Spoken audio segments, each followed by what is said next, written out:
নমস্কার বন্ধুরা, কেমন আছেন সবাই? আশা করি আপনারা সবাই খুব ভালো আছেন। থাম্বনেল দেখে বুঝেই গেছেন আজকের ব্লগটি কিসের ওপর হতে চলেছে। শ্রেয়াংশের মাসি ভাত, মানে আমার ম্যাওয়ের মাসি ভাতের দিন। ম্যাওয়ের ভালো নাম হলো শ্রেয়াংশ আর ওর ডাক নাম হলো আর্য। যে অনুষ্ঠান বাড়িটি আমরা ভাড়া নিয়েছিলাম সেখানে সকাল সকাল উঠে আমরা চলে গেছিলাম, কারণ ওখানে অলরেডি বাঁশ বাঁধার জন্য লোকজন চলে এসেছিল, এখন ডেকোরেশন হবে। তাই সকাল সকাল আমরা সেখানে ওদের সমস্ত কাজগুলো বুঝিয়ে দিয়ে আমরা একটু বেরিয়ে পড়েছিলাম বাজারের দিকে। বাবারও কিছু কাজকর্ম ছিল আর আমারও কিছু কেনাকাটি ছিল। রাত্রিবেলা সবাই মাথায় ফুল দেবে বলে ঠিক করেছিলাম, তাই জন্য বাবা তো সেভাবে ঠিক করে বুঝতে পারবে না, তাই আমিও গেছিলাম ফুলের দোকানে কিছু ফুল কিনতে। বাড়ি এসে জলদি জলদি স্নান খাওয়া কমপ্লিট করে আমিও রেডি হয়ে গেছিলাম, কারণ আমাদের ক্যামেরাম্যানও চলে এসেছিলো। এদিকে দিদির বড় চলে এসছে, দিদির শ্বশুরবাড়ির লোকও চলে এসেছিলো। এদিকে ম্যাও দেখতেই পাচ্ছেন রেডি হয়ে আমার দিদার কোলে ফটোশ্যুট করতে ব্যস্ত। ম্যাওয়ের পাপার সাথেও ম্যাওয়ের ফটোশ্যুট কমপ্লিট হয়ে গেছে, বরং আমারই আসতে অনেকটাই লেট হয়ে গেছিলো। এখন চলছে ম্যাওয়ের সোলো শ্যুট। ম্যাও কিন্তু লোকজন দেখে ভারী খুশি হয়েছে। এতগুলো মাস কিন্তু ম্যাওকে আমরা সেইভাবে কখনোই বাইরে বের করিনি, মানে ওই ধরুন ডাক্তারের কাছে যাওয়া, তারপরে ওখান থেকে বাড়ি আসা, ব্যাস এইটুকুই, বা ভ্যাকসিন দিতে গেল, ওইটুকুই। তাছাড়া কিন্তু ওকে বাড়ির থেকে বের করা হয়নি, ওকে খুবই সাবধানে রাখা হয়েছে। আর দিদিও চায়নি ওকে মাসি ভাতের আগেই বাড়ির থেকে বের করতে। তো আজকে এত লোকজন দেখে ও কিন্তু বেশ ভারী মজা পেয়েছে।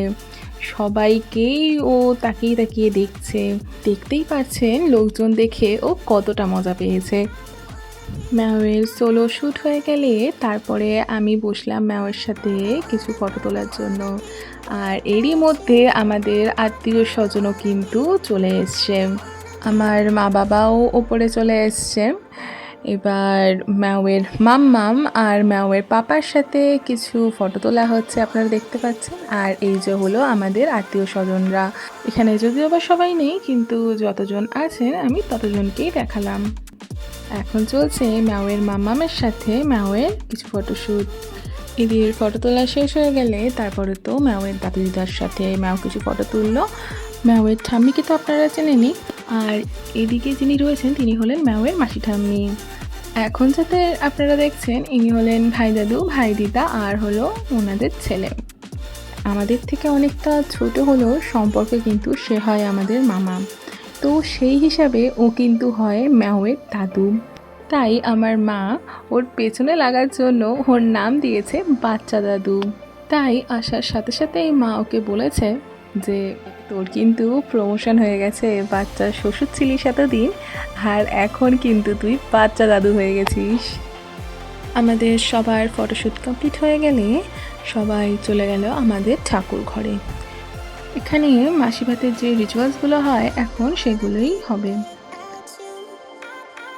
মায়ের ঠাম্মি মন্দির থেকে এনেছিল ভোগের প্রসাদ, তাই ভোগের প্রসাদটাই ম্যাওয়ের মুখে প্রথমে দেওয়া হলো। আর এই হলো ভোগের থালি, আপনারা দেখতেই পাচ্ছেন। তারপর আমাদের বাড়ির রিচুয়াল শুরু হলো। আমাদের বাড়ির করা পায়েসই বাবা পুচুর মুখে দিল, দেন তারপরে বাকি রিচুয়ালসগুলো করা হলো। তারপরে আরেকটা থালিতে দেওয়া হয়েছিল বই, খাতা, গীতা, পেন, মাটি। তো ম্যাও প্রথমে কিন্তু আগে পেন ধরেছিল, তারপরে বই ধরেছে, তারপরে কিন্তু টাকা ধরেছিল। চলুন ম্যাওয়ের মাসি ভাতের মেনুটা আপনাদের দেখিয়ে দিই। আমরা একটা কেক নিয়েছিলাম যেটার ওপর লেখা ছিল শ্রেয়াংশের মাসি ভাত, আর তার সাথে ছিল কিছু স্ন্যাক্স, ক্যান্ডিজ অ্যান্ড নানান রকমের বিস্কিট আর চকলেটস। ছিল ভাত, পোলাও, নানান রকমের ভাজা, আর ছিল মাছের মাথা দিয়ে ডাল, মাছের মুড়ো, কাতলা কালিয়া, চিংড়ির মালাইকারি, চাটনি, পাঁপড়, পায়েস, মালপোয়া, পাটিসাপটা, ছিল নানান রকমের সন্দেশ আর মিষ্টি দই। নাম যেহেতু মাসি ভাত, মাসি একটু না খাওয়ালে কি হয়, তাই আমি ওর মুখে ভাত দিলাম। তারপর আমরা কিছুক্ষণ আরও ফটোশ্যুট করলাম, কারণ আমার দিদির তো সেরকম কোনো ফটোই তোলা হয়নি, আর সাথে মারও কোনো সেরকম ফটো নেই, তাই আমরা সবাই মিলে বসে কিছু ফটোশ্যুটও করে নিলাম। আমাদের দুপুরের খাবার আয়োজন যেখানে আমরা যে বাড়িটা ভাড়া নিয়েছিলাম সেখানে হয়েছিল, কিন্তু আমরা তো আর সেখানে যেতে পারিনি, তো আমাদের খাবারটা বাড়িতেই আনা হয়েছিল, তো আমরা বাড়িতেই খেয়ে নিয়েছিলাম। এতে উঠে আমি একটু গেছিলাম ওরা কেমন কি সাজিয়েছে সেটা দেখার জন্য, তো গিয়ে দেখি ওদের সাজানো কিন্তু অনেকটাই কমপ্লিট হয়ে গেছে। ইতিমধ্যে দেখি আমাদের মেকআপ আর্টিস্টও চলে এসছেন, তো মাকে আগে বসিয়ে দিয়েছিলাম সাজানোর জন্য। আমাদের তিনজনেরই একই মেকআপ আর্টিস্ট ছিল, আর এই দিন একটা আমাদের ভালো শিক্ষা হয়েছে। তো আমি এরপরে ডিসাইড করেছি এরপর থেকে আর কোনো দিনই একই মেকআপ আর্টিস্টের কাছে তিনজনও সাজবো না। নো ডাউট মেকআপ খুবই সুন্দর করেছিল, কিন্তু সময়টা অনেকটা বেশি লেগে গেছিলো যেহেতু ওকে একা হাতে সব করতে হয়েছে। লাস্ট মোমেন্টে ওর অ্যাসিস্ট্যান্ট ওকে ঝুলিয়ে দেয়, যার জন্য আমাদের এদিকে কিন্তু যেতে যেতে অনেকটাই লেট হয়ে গেছিলো। যাই হোক, চলুন আপনাদেরকে আমি আমাদের অনুষ্ঠান বাড়ির ডেকোরেশনটা দেখিয়ে দিই।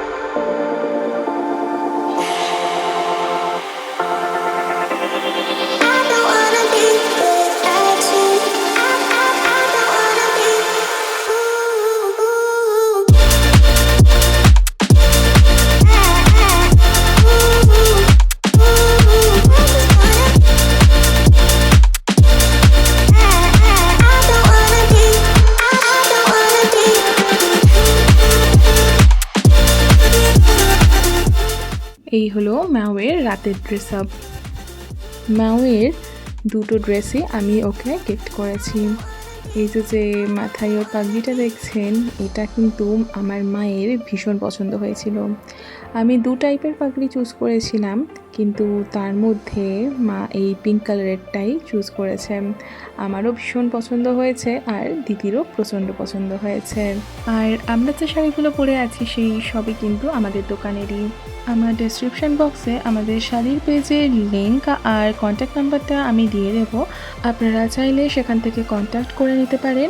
আর অনেক কিন্তু নতুন নতুন পূজা কালেকশনও উঠেছে, তো আপনারা গিয়ে সেখানে দেখতে পারেন। এরা হলেন আমার মণিমা, টিশন আর হচ্ছে আমার দাদা ভাই। আর এটা হলো আমার মাসি, মেসো, আর হলো ওদের ছেলে। আর দিদাকে তো আপনারা সবাই চেনে নিন। আর এখানে যাদের দেখছেন এনারা হলেন আমার মায়ের বান্ধবী, আর এনারা হলেন আমার মায়ের বহু বছরের পুরনো কাস্টমার হলেও আমাদের এখন সম্পর্কটা কিন্তু পরিবারের মতোই হয়ে গেছে। আর এটা হলো আমার দিদির সবচেয়ে পুরনো বান্ধবী মিঠুয়াদি। আর এরা হলো সব আমাদের পাড়ার। আর এরা হলো আমার বান্ধবী সঙ্গীতা আর মনিকা, ওদেরকে তো আপনারা চেনেনই।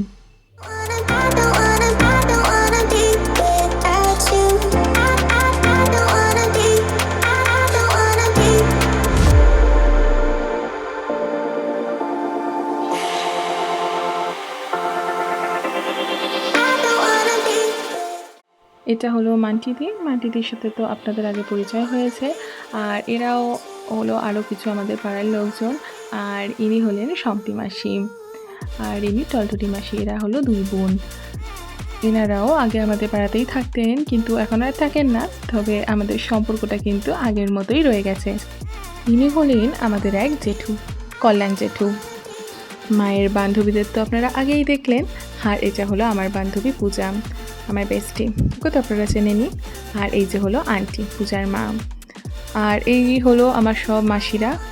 আর এখানেও যা রয়েছেন সবই আমাদের পাড়ারই। শুধু সঙ্গীতা আর মনিকার সাথেই আমার একটাও ফটো তোলা হয়নি, কারণ ওই যে বললাম আমার আসতে এতটাই লেট হয়ে গেছে। আর ওদেরও বাড়ি যাওয়ার তাড়া ছিল, কারণ ওরা অনেকটা দূরে যাবে, তো ওরা বেরিয়ে গেছিল। আর এই হলো বাবার সব বন্ধুরা।